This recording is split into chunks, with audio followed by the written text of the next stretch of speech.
Hello friends, আমি রাজীব। তোমাদের সকলকে আরও একবার স্বাগত এডুকেশন ফি রাজীব ইউটিউব চ্যানেলে। আজকে আমি পিএসসি মাস্টার এবং মিস্ট্রেসের জন্য আরও একটি ক্লাস করাবো। আজকের ক্লাসটি আমাদের হিস্ট্রি অফ ইংলিশ লিটারেচার থেকে 10 নম্বর ক্লাস রয়েছে।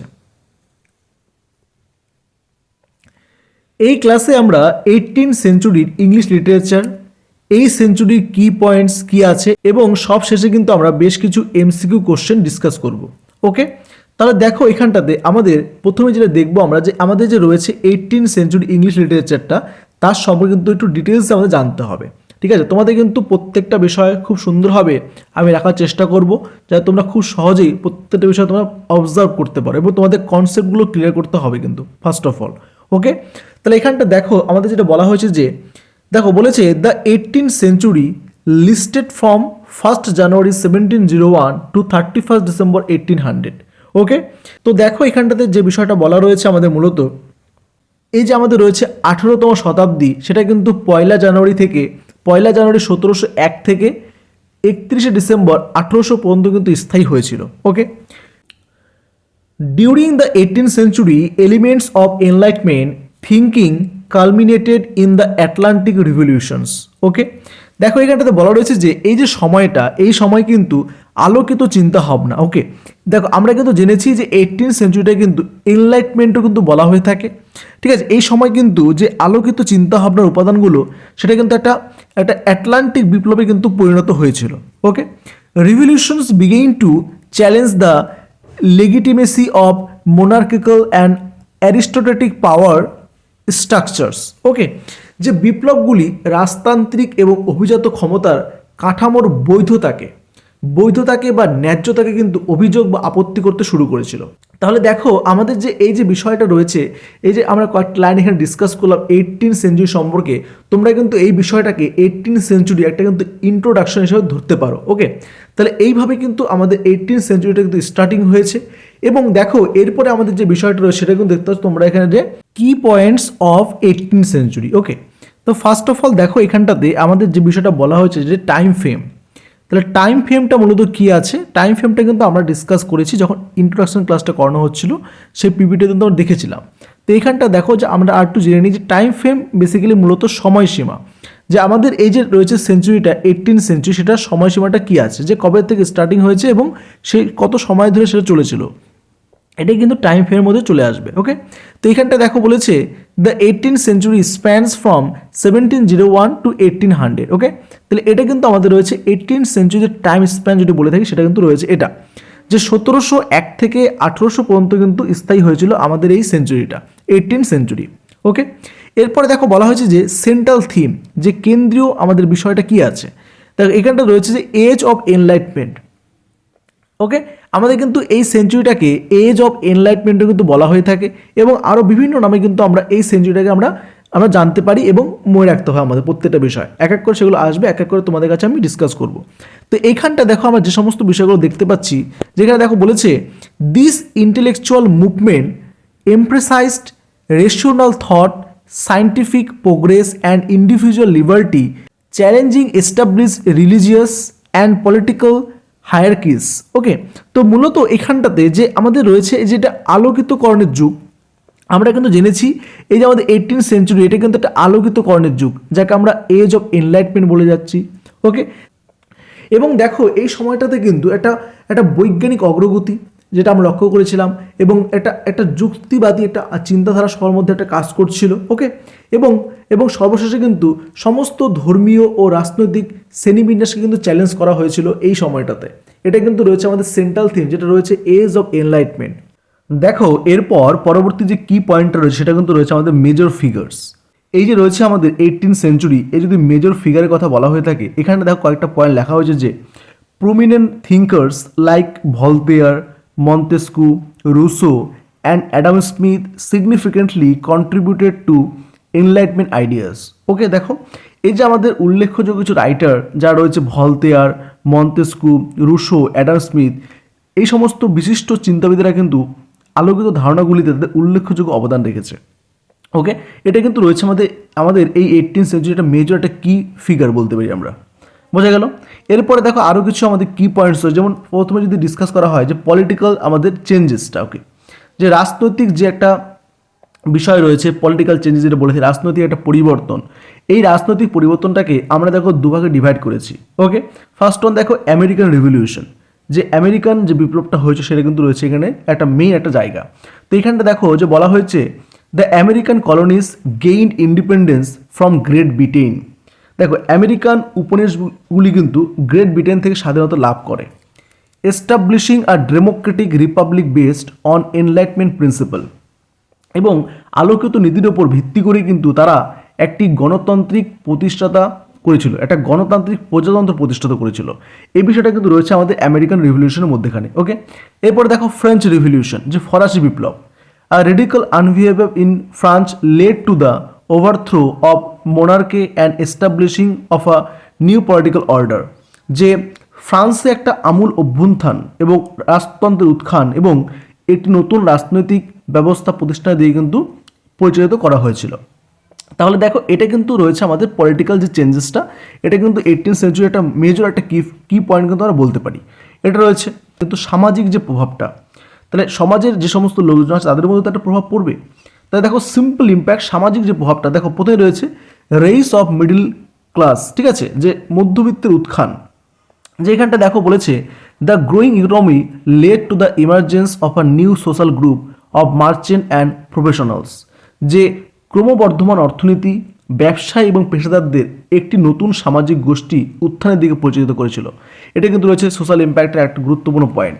তারপরে দেখো চেঞ্জিং জেন্ডার রোলস, ওকে, লিঙ্গ ভূমিকার পরিবর্তন, এটা গুরুত্বপূর্ণ পয়েন্ট রয়েছে। এটা যেমন বলেছে এখানটাতে যে enlightenment ideas spark discussions about women's right and educations.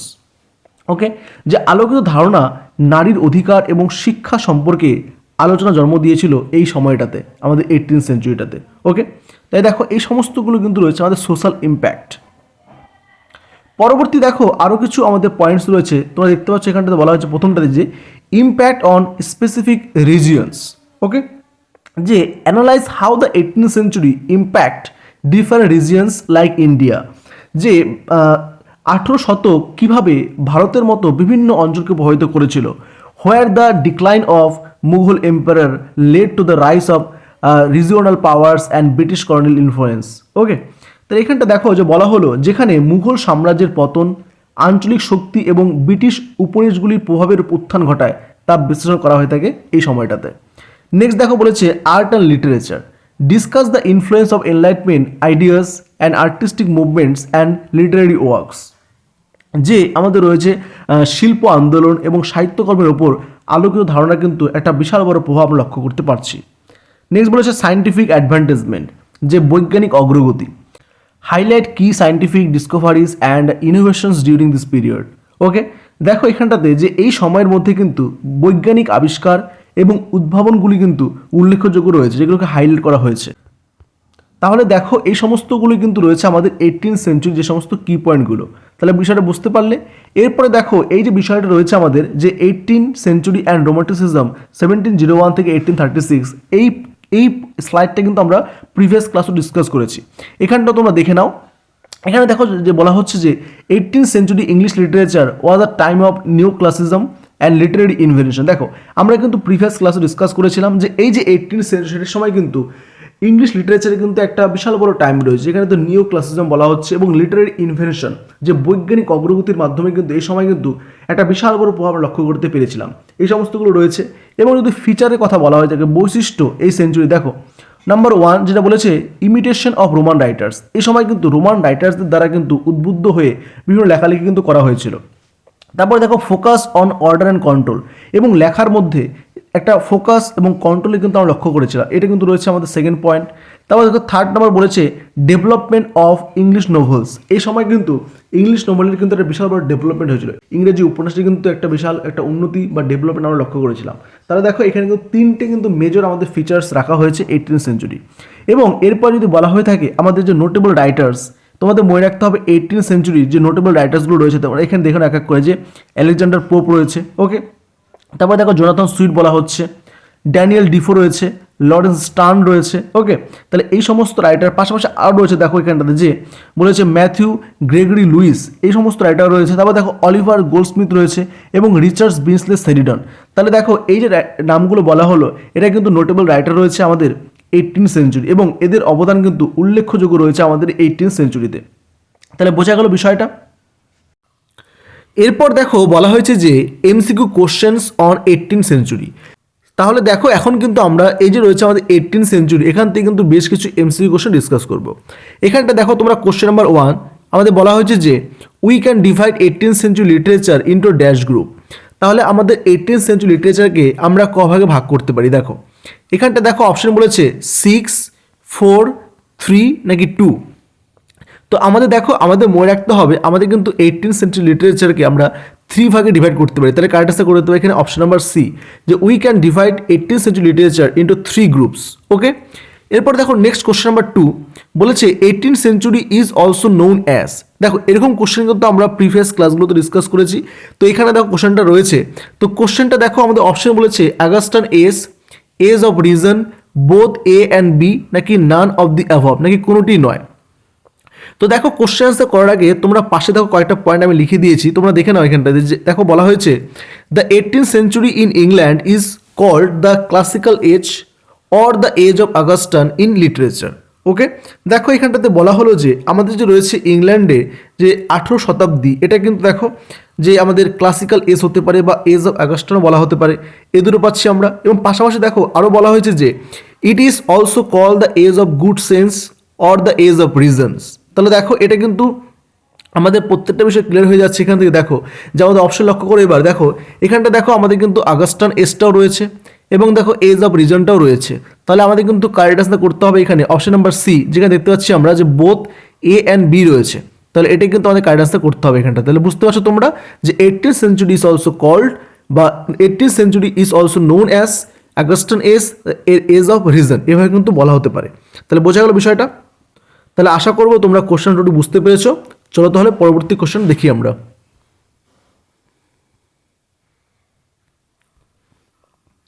দেখো এরপর হচ্ছে কোশ্চেন নাম্বার 3 বলেছে which century is also call the age of satire. দেখো খুব সুন্দর একটা কোশ্চেন রয়েছে যে আমরা কোন সেঞ্চুরিটাকে যে এজ অফ স্যাটার বলতে পারি। অপশন লক্ষ্য করে এবার তোমরা দেখতে পাচ্ছ, দেখো অপশন বলেছে, দেখো অপশন বলেছে 17th century, 18th century, 19th century নাকি আর্লি 20th সেঞ্চুরি। তাহলে কোন সেঞ্চুরিটাকে আমাদের এজ অফ স্যাটার বলা হয়ে থাকে এখানটা। দেখো তো এখানটাতে আমাদের মনে রাখতে হবে 18th সেঞ্চুরিটাকে কিন্তু এজ অফ স্যাটার বলা হয়ে থাকে। ঠিক আছে, তাহলে এখানে কারেক্ট আনসার করতে হয় এখানে অপশন নাম্বার বি। তাহলে ক্লিয়ার হলো কোশ্চেন নাম্বার 3। চলো নেক্সট কোশ্চেন দেখি আমরা।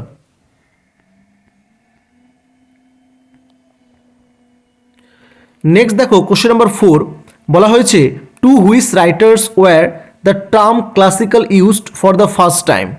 অপশন দেখো বলেছে Chaucer, Socrates, Aristotle and Plato নাকি হোমার অ্যান্ড ভার্জিল। তাহলে এই যে আমাদের টার্মটা রয়েছে ক্লাসিক্যাল, এটা কে ইউজ করেছিল ফার্স্ট টাইম। তাহলে এখানটা দেখো এখানটা কিন্তু আমাদের কারেক্ট আনসার করতে হবে অপশন নাম্বার ডি, যেখানে রয়েছে আমাদের হোমার অ্যান্ড ভার্জিল। ওকে, তাহলে হোমার অ্যান্ড ভার্জিলটা কিন্তু কারেক্ট আনসার করতে হবে এখানটাতে। তাহলে বোঝা গেল কোশ্চেন নাম্বার 4। এরপর দেখো নেক্সট কোশ্চেন নাম্বার আমাদের 5 রয়েছে, বলা হয়েছে যে neo classical writers followed. Option বলেছে exact rules, puritan models, Elizabethan rules নাকি নান অফ দ্য অ্যাভব নাকি কোনোটি নয়। তাই খুব সুন্দর একটা কোশ্চেন রয়েছে। আমাদের দেখো মনে রাখতে হবে যে neo classical writers followed basically exact rules. তাহলে অপশন নাম্বার এই কিন্তু কারেক্ট আনসার হয়ে যাচ্ছে এখানটা। দেখো এবং পাশাপাশি দেখো কয়েকটা বিষয় রাখা হয়েছে এখানটাতে। দেখো বলা হয়েছে যে the most famous neo classical writers who include John Dryden রয়েছে আমাদের, আলেকজান্ডার পোপ রয়েছে, জোনাথন সুইফট রয়েছে, Daniel Defoe and Samuel Johnson. তাহলে এরা সবাই কিন্তু আমাদের নিও ক্লাসিক্যাল রাইটার্স রয়েছে। ঠিক আছে, এবং সবাই কিন্তু 18th সেঞ্চুরি থেকে কিন্তু বিলং করছে। তাহলে ক্লিয়ার হলো কোশ্চেন নাম্বার 5। নেক্সট দেখো কোশ্চেন নাম্বার 6 বলা হচ্ছে এখানটাতে আমাদের যে হু ওয়াজ আগাস্টান, যে আগাস্টানটা কে আছে। অপশন বলেছে an old warrior, A night, a Roman king নাকি আ মিথোলজিক্যাল ফিগার। তাহলে আমাদের আগাস্টানটা কে রয়েছে। দেখো এখানটাতে খুব সুন্দর একটা কোশ্চেন রয়েছে। তো এখানটাতে আমাদের মনে রাখতে হবে যে আগাস্টান কিন্তু একজন রোমান কিং রয়েছে। তাহলে অপশন নাম্বার সি কিন্তু কারেক্ট আনসার করতে হবে এখানটাতে। ঠিক আছে, আর রোমান কিং এটা কিন্তু কারেক্ট আনসার হয়ে যাচ্ছে আমাদের। এবং এই রোমান কিং এর জন্য কিন্তু আমাদের 18th সেঞ্চুরিকে the age of the Augustan এজও কিন্তু আমাদের বলা হয়ে থাকে। ওকে,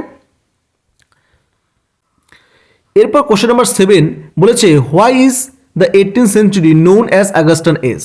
ঠিক আছে, দেখো 18th সেঞ্চুরি বা 18 শতাব্দীকে কেন আমাদের আগাস্টান এজ বলা হয়ে থাকে, এটা কিন্তু বলা হচ্ছে। দেখো এখানটাতে দেখো অপশন এ বলেছে দে কনসিডার দেমসেলফ সুপিরিয়র, যে তারা নিজেদেরকে শ্রেষ্ঠ মনে করতো তাই বলা হয়ে থাকে।